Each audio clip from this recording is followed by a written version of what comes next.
Amityville girl at a special school for teens is Lawmakers are talking about another way to protect kids from sexual predators.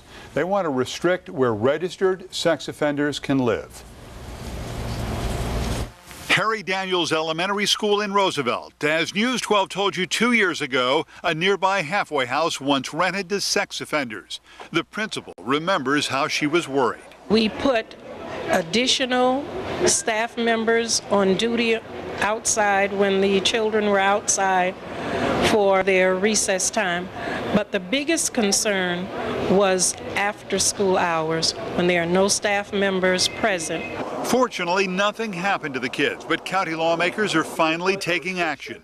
Kevan Abrahams wants a law to bar the most violent registered sex offenders, levels 2 and 3, from living within 600 feet of all schools or playgrounds. Our children will be able to play with other children in comfort and have the peace of mind that they are not being preyed upon. They should stay away from the parks and the schools. This new bill has its critics, those who argue the constitutionality of telling anyone, including registered sex offenders, where they can live. Barbara Bernstein says the proposed measure not only creates a false sense of security for a community, but could drive a sex offender underground. You're releasing them, you expect them to be rehabilitated, to get jobs, to get housing, and yet you're going to prevent them from doing that?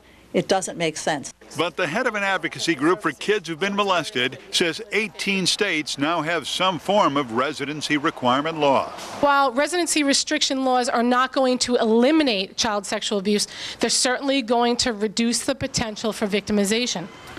Now, the Nassau measure calls for a fine and possible jail time. A similar bill introduced by Suffolk legislator John Cooper last week applies to all registered sex offenders who would live within a quarter mile of schools, playgrounds, or daycare centers.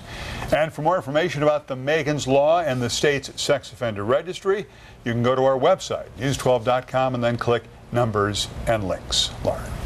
reading, writing.